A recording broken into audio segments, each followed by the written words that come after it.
welcome back to another episode of the Hollywood Bound Actor Podcast. It's Christine Horn, the booking magnet, and I am so happy that you are with me today, whether you're watching on YouTube or listening to audio only, wherever you love podcasts.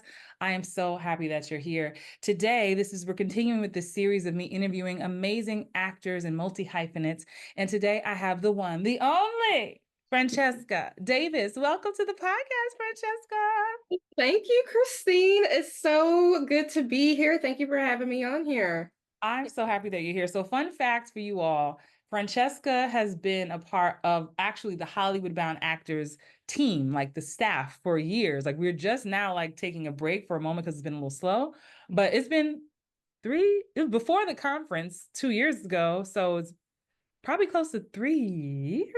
3 years. It's 2024. 3, 2. Yeah.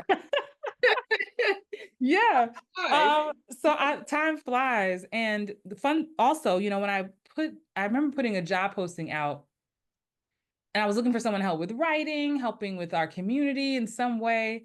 And what drew me to you was that you were an actor also. And for those of you who are part of our Facebook community, like our community manager, Jasmine, who I interviewed on the podcast, is also an actor. I love because we get it for each other. But so I love that you've been a part of the community and just being there to just support everybody. But aside from that, like you yourself are an artist, a performer.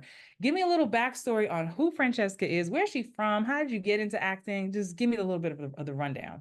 Yes. So I'm originally from Kansas City, Missouri, and how I fell into acting was pretty interesting. So I used to be really, really shy, really, really quiet, didn't say anything. My mom tried to put me in different things like dance, piano, like something that was gonna stick. Although I did dance it up until middle school. But it was in sixth grade. They were casting for The Wizard of Oz. And I was looking at that. I was like, I wonder if I could do it. And then it wasn't until my teacher, Miss Grady, in middle school, she had encouraged me to just go out and try out for it. So I tried out for the Wicked Witch of the West. Ooh. And yeah, so that was my very first. I ended up getting cast because they had asked me to do the Wicked Witch of the West laugh. And I did that laugh really, really loud. And I had got cast.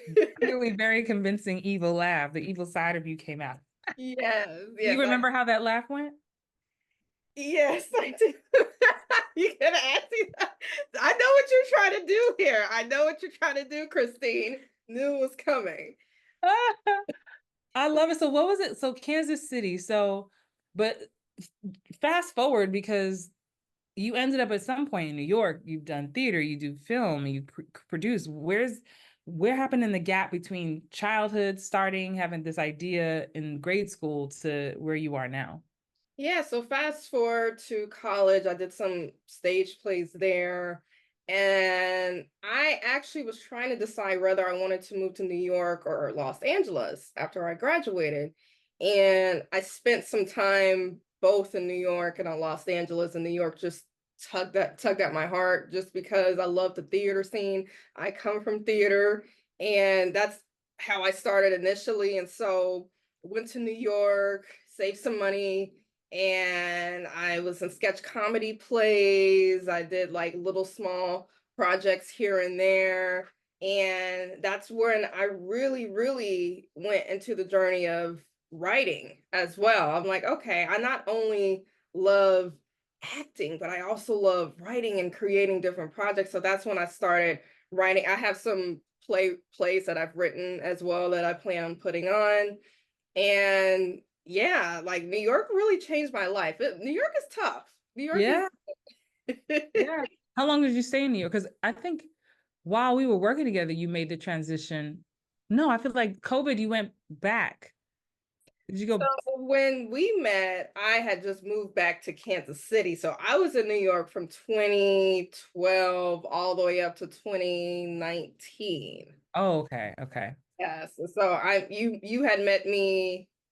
I was in Kansas City for about a year, I Yeah, think. New York, born and raised in New York, for those of you don't know, I'm from the Bronx. But yeah, New York, in New York and LA, they're, they're beasts of a town. But I think New York is different. New York has this this grit. I feel like after a long day in LA and the sun is still shining and there's a beach, like it's been a tough day, but okay. But something about New York, the gray, the stairs, the walk ups, the train, the smells, like if sometimes you just feel the weight of the world can feel a lot heavier.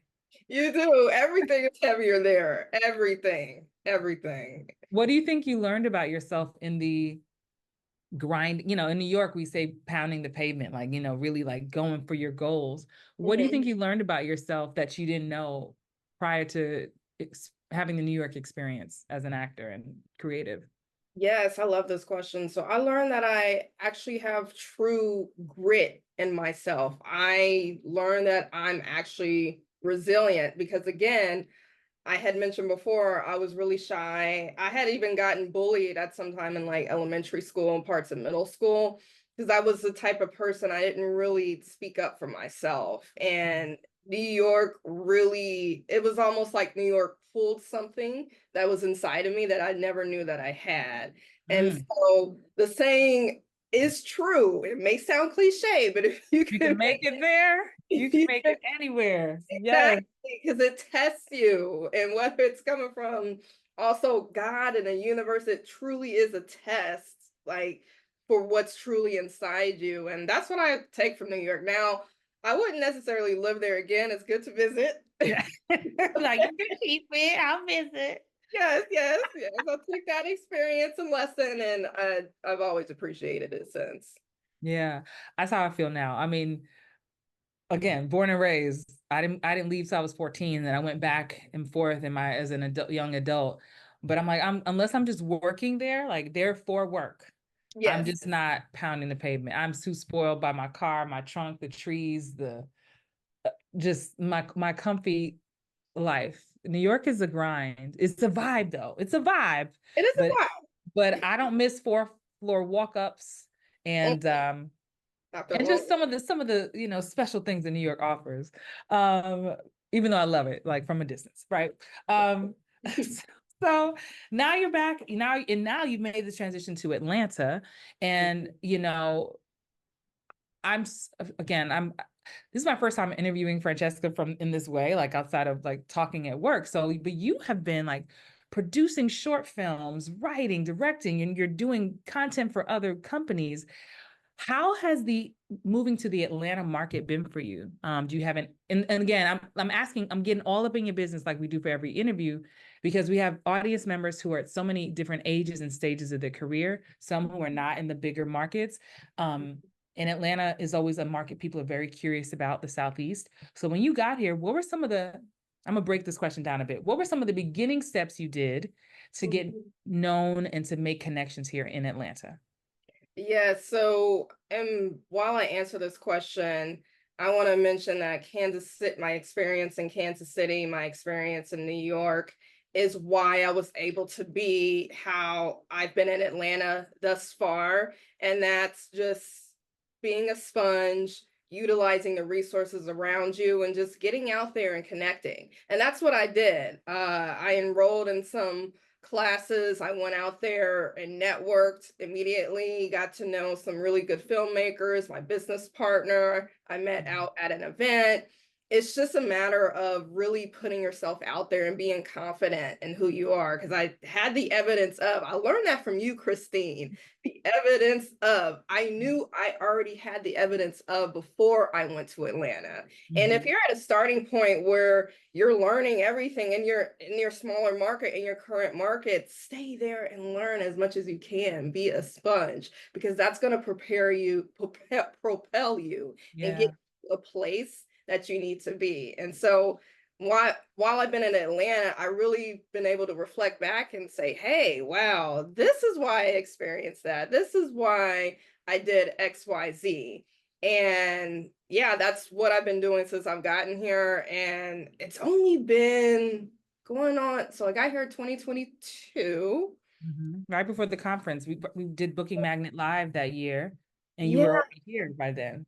Yeah, so over the course of a year and a half, I established a company called Create. We work with other artists. We help promote small businesses and just being able to work with really, really good people. And that's just all been meeting people and getting out there and being confident.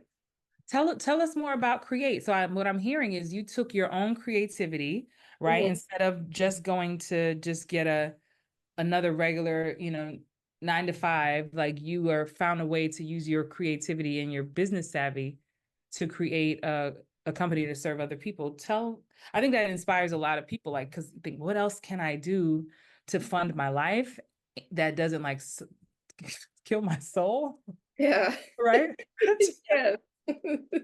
Yes, no, so that's known as a struggling artist. That's what I did in New York. I was, quote, a struggling artist, not understanding the abilities that I do have. And I actually thank you for that, Christine, because even when I first met you and I was working with you and I was at a 9 to 5, I realized the skills that I do have that I can continue building upon. Yes, we're creatives, but we should also put our business minded hats on as well and utilizing our talents and just to help fund and reinvest for our own dreams. And it took the experiences that I've had with working with other people, sometimes volunteering, sometimes, barter type of thing to where, okay, I'm soaking this in, I'm learning. And that was me being on sets, me talking to people, me shadowing people, me working with Christine. I took all of that and balled it into one and started my own company, which is Create. And that comes with recognizing your own strengths and getting with people that have strengths that you may be more on I hate saying weaknesses, but But things. yeah, if some people are better at things than others, yeah. Yes, and that's an important thing. And I'll shout out my business partner Marvin, who hopefully is listening and watching this. But when I met him, I saw that the strengths that he had, he saw the strengths that I had, and we just bounce off of each other. And it's important to find your tribe. When you Yeah. find your tribe and you're passionate about something and they see that fire, they're just as passionate as you are, then that makes a good team. And of course, it's trial and error. It hasn't been easy. We just added to our team just recently. It was a guy I had met and worked with on plenty of sets just by getting out there and working on different projects. So that's really how you start to meet and capitalize off of your own talents. Because I say this to say, and I've struggled with this before too, it's better to have a team. It's better when you do have a team. It's okay to lean on people, and that's how you learn. That's how you get to be successful and fulfill your dreams and goals. And it's so surreal being here because talking about this with you, Chris, I just never would have thought. Like, wow, I'm really here again. Evidence of, and I'm the biggest person that I've always struggled with imposter syndrome. I'm sure you're not the only one. I'm sure there are people watching and listening, nodding their head like, yeah, I can relate. I can Yeah, relate. I can relate. Yeah. yeah. So just fail to plan to fail. Yeah. I love, and thank you so much for being so open about how you adapted in and got adapted to a new location and more than once. Um, because I meet a lot of actors and I get questions on TikTok and Instagram and people say I hate networking. I don't think I'm good at it, but how can I meet people? I'm not working. I mean, I do Actors Access. If you were to give a nugget on maybe that really introverted actor, creative who's like, okay, they said I should go to this um networking thing. I'm gonna go, but I don't know what to do. Like, what tip? Because you say you used to be kind of quiet, but now it sounds like you become this butterfly in in making connections. What are some tips you can give to that shy, introverted creative who wants to meet people?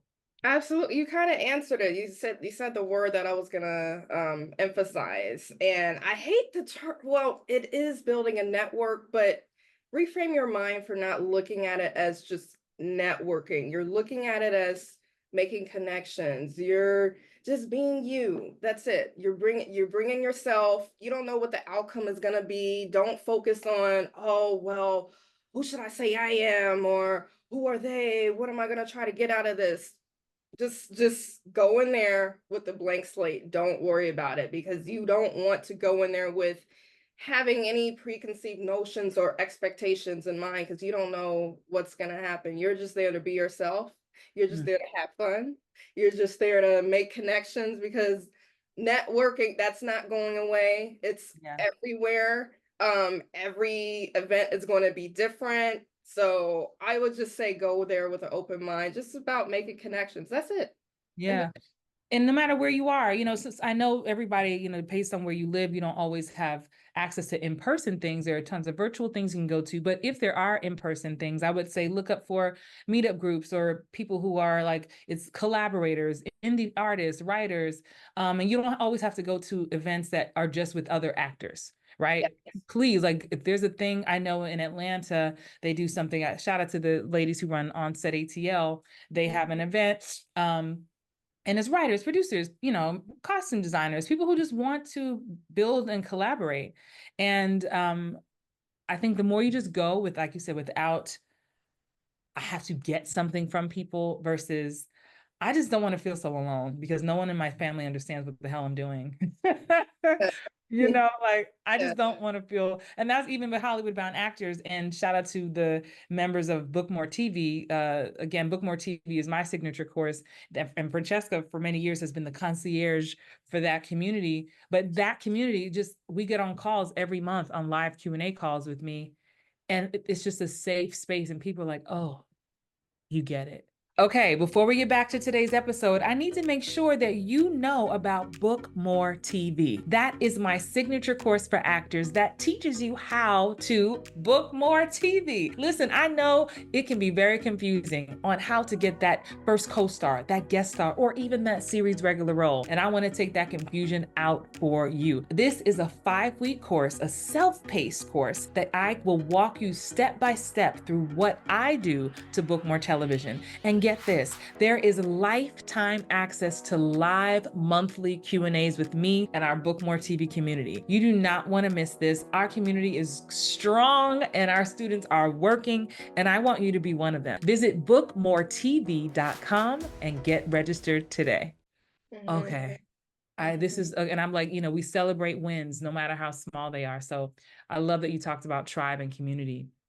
Now, so give me an update. This is a personal update. Do you have an agent here yet in Atlanta yet? Agent or manager? Yes, I do. I do. I have an agent here in Atlanta. I have a manager actually in Los Angeles. Come on. This is proud. I'm like, side, I'm proud auntie over here. Okay, okay, good, good, good. Absolutely. Listen, because when I told Francesca join the team, I said, look, this is the course you're going to be like being the concierge of. Please watch it. Like, watch the course, watch the modules, like, get whatever you need from any of the trainings that I have, please. Yes, and I Um, used it and it worked. Yes, I definitely utilized that. I was like, okay, say less. I thank you. but you are an inspiration too because you have been writing and producing. Tell us a bit about some of the projects you've worked on for yourself to give yourself a platform. And I think I want y'all to listen up for those of you who have been thinking about it. Give us a little insight on some of the things you've been doing. Yes, absolutely. So, the first thing that I did, well, my first project that I had that propelled me and was my first evidence of was when I lived in Kansas City, and that project is called Tsunami. That's available on Vimeo and Tubi and YouTube. But right now, what I'm currently working on with Create, so we've done 2 commercials. We're currently working on a story that's based on a dream that a reoccurring dream I've had about my grandmother. Working title right now, but basically it's going to be based off my late grandmother, and I'll be starring in it, and it's just going to show my milestones from when I was a child up to an adult and up to when I transition. That hasn't happened, of course, but it's just a story that is very close to my heart because it's really close to my grandmother, and I really do have reoccurring dreams to where we are sitting on the porch, and that's what's going to center around that short. We're sitting on the porch just having a conversation, and I'm like, okay, she keeps coming to me in this dream. There's a reason why, and that's why I was inspired to write this next really just deep story that's going to be close to my heart. I love it. And why do you feel, it can be a pretty scary thing for people who've never taken the step to write something for themselves. I meet a lot of actors say, I don't know how to write. Like I would love to make something for myself. I don't know how to write, where to produce, how do I get people? How did you get past some of those thoughts that inner critic likes to, you talked about imposter syndrome earlier, but you still have managed to make some things for yourself and are working on new stuff. So, like the Nike slogan, I've always just do it. When I'm in that mindset to just do it, I'm not thinking about anything else. And you could attribute this to, okay, I want to go to the gym. I don't know if I should just do it. That's what I did. Just do it. Even if it's short form content on your phone and I don't want people to look over that either with, the reels for TikTok and IG. You have so many stories to tell. There's so many things that people want to see and people can relate to. And as actors, we do have that tendency to get in our head, but when we're on set and we're conveying a character, are we going to keep just overthinking it? Or are we just going to do? Are we just going to be? And that attributes to this as well when it comes to doing your own content. Because I'll tell you this, like how one of the things how I got over my imposter syndrome is people see me differently the way that I see myself sometimes. And the thing is, people love you. People are wanting to see your content. They want to hear your story. And so you'll be surprised after you just do it, because I know you're going to do it. I know you guys out there are going to do it. You're going to see like, wow, okay. And then you're just going to continue doing it because you have that evidence of. So Yeah. yeah, keep doing it. That's such a great tip. And I think, and I'll speak for myself in my own transparency. I have this thing of like, oh, and I have produced some of my own work in the past, shorts and some pilot scripts, but um, pilot spec things. However, there is the voice that is like, because I have done very polished, big, huge projects with big studios, I'm like, this is janky. This is low budget? Who gonna watch it? Like, oh, I don't know. And then that becomes a spiral. And that's honest. Like I'll be like, so instead of just creating for the sake of creating, and I have a lot of friends who are writers and directors, and we talk and pour into each other. And, you know, I've had a friend say to me once, girl, relax. Everything you do don't got to go to Sundance. just, you know, but I think if we get in, and I'm speaking for me, maybe y'all can relate. If you can relate, say I can relate. Mhm. But there's still the thing of what are people going to think? This isn't the quality, this, that. And I'm like, gosh, I sometimes I yearn to go back to just Christine at 7 years old, who just Yeah, talked to herself in her room and everything was a microphone, and I didn't care. I knew I wanted to be an actor ever since I was a little kid. So the same way you said you did that Wicked Witch laugh, and you weren't thinking about what if you just exactly. had fun and just played. Yes. Yeah. And yes, definitely. Yeah. So hopefully that resonated with somebody out there, look, um, this industry has been an interesting time. I feel like you've kind of answered this question already, but slow seasons, it can affect your outside of your coin and working and your optimism in the industry. It can also affect your mental health. How have you found, outside of creating your own work, what are Hmm. some things you do in your daily life to keep your mindset going, your mindset healthy, and if it's been slow or you've had auditions and no bookings or pins or callbacks, but not getting it, like, what are some things that Franchesca does to shake it off and to stay positive and work through it? Yeah, so it's all about self-care. And oftentimes we get wrapped up in like, okay, I'm an actor, I'm an actress, I'm an actor, I'm an actress. Okay, but you are more than just that. You're for me, okay, I'm Francesca the sister, Francesca the fan of Black Mirror on Netflix, Francesca the girl who loves to take walks in the parks. Like there's so many things that define you, and when it's slow, I know for myself, okay, there's other things that I love doing, that I enjoy doing, that are feeding me. I love to read. I love to try new recipes. That's what I put my focus on.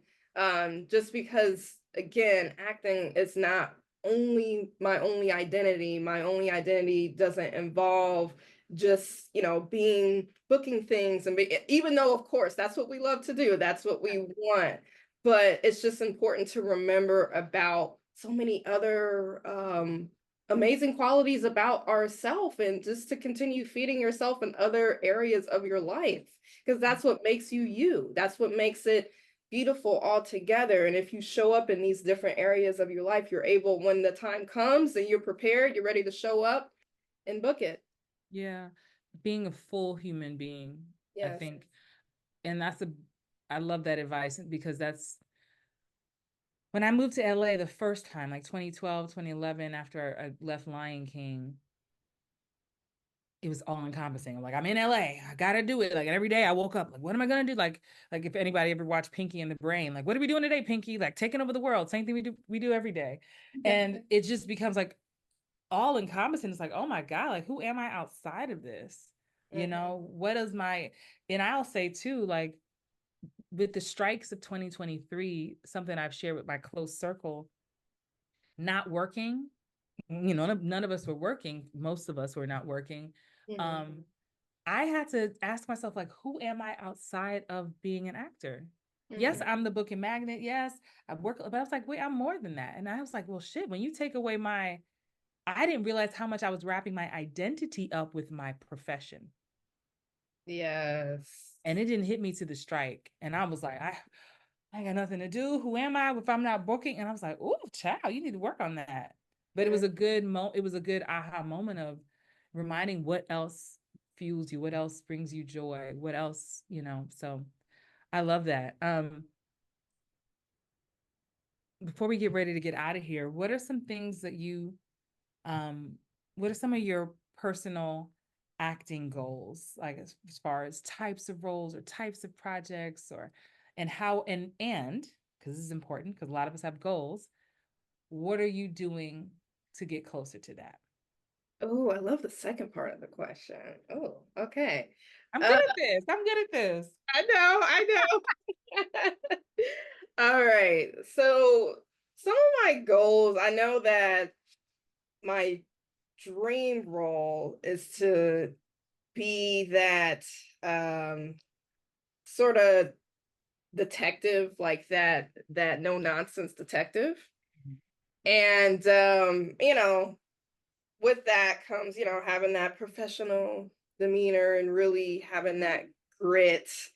And the second part of the question, what have I done to prepare myself? And that involves just maintaining my confidence in myself and making sure I have self-care, because that's what the role entails. That's what that type of character entails, that sense of confidence, also vulnerability at the Mhm. same time.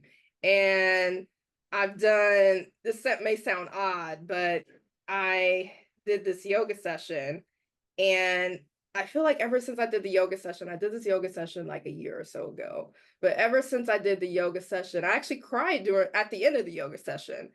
Something in me was unlocked. Like I had like this emotional barrier in me, something in me unlocked. And Mhm. so for all the listeners and viewers out there, any form of meditation, something that you can utilize to really get in touch with yourself, I would suggest doing, because the more you discover about yourself, the better you're going to be as a creator if you're wanting to convey on screen or in written form. And so that's what I've done to prepare myself. Like I make sure I'm in therapy and make sure that I continue to have self-care while also training, whether it's virtual or in person. Because if I'm not exercising, then it's gonna be hard to to showcase. So like that's like if you're going to the gym and then you stop exercising, you stop Yeah, that uh muscle gets flabby quick. yeah, yeah. So yeah, it's a multitude of things I try to do, and I think with everyone, when you have your, your go-to role or certain type of character, what really look at what type of character that is. What type of role is that? Who was that person before? How do they get to that point?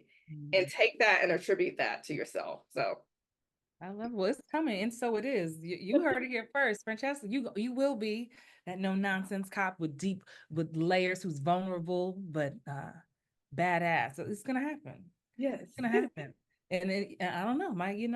Create the evidence of. So also, if you don't have that footage of you already doing something like that, make sure you just film a little clip of you, one minute or less, showing that, so Mhm. we can that can be on your Actors Access, can be on your social, so people can see that.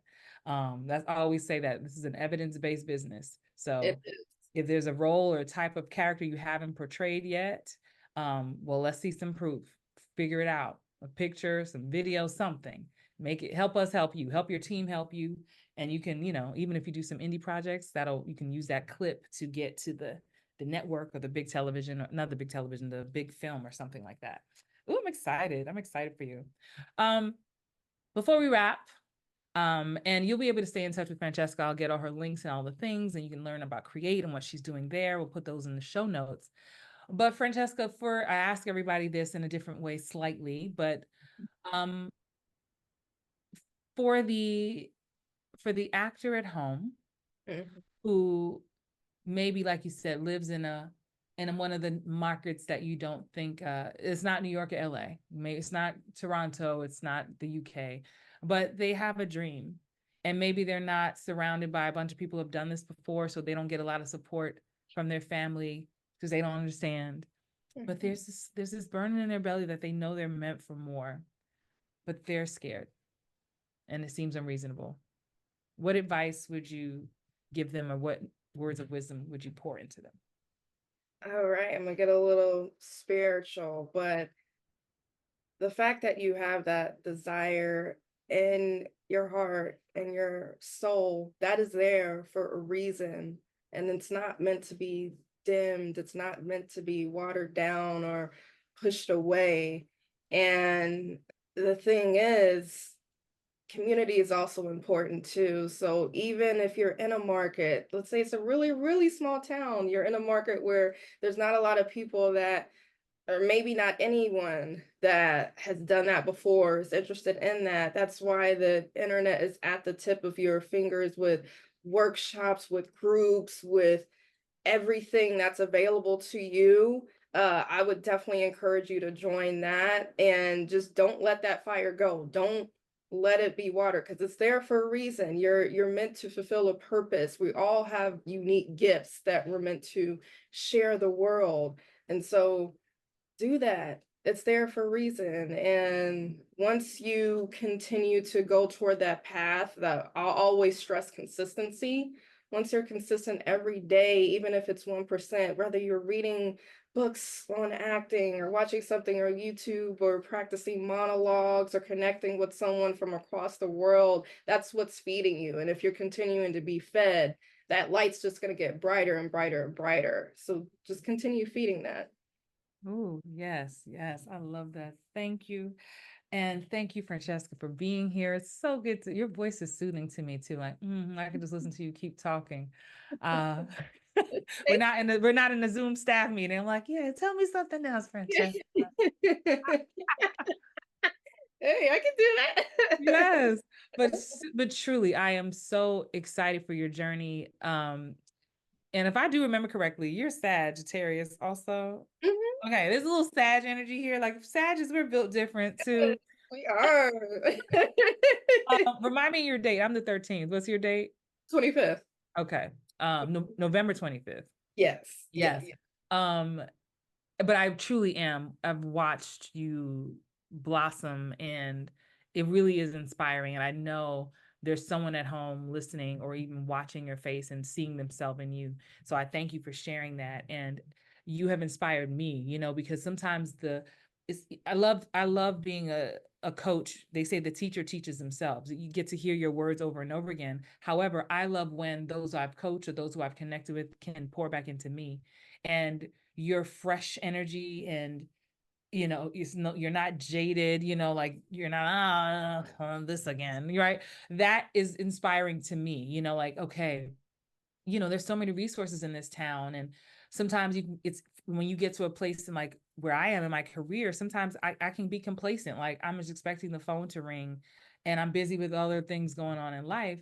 But I'm inspired by just the way you've carved a space for yourself and been, presenting your films and winning awards. And, it's really great to see. So I know only more amazing things are coming your way. So, You. No, I uh, appreciate you, Christine. I mean, yeah, you've always inspired me. And that's the thing, guys. She said something that also resonated.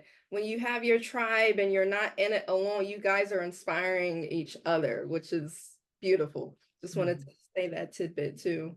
Yes, thank you. And thank you all for listening and or watching to another episode of the Hollywood Bound Actor Podcast. I say it every time, don't be stingy. Make sure you share this episode with somebody. And if you've only listened and you want to see, come over to YouTube and catch up. Remember that you have a gift that the world needs to see. So don't cheat us and don't cheat yourself of sharing that gift. I want you to continue to shine bright like the star that you are. Peace.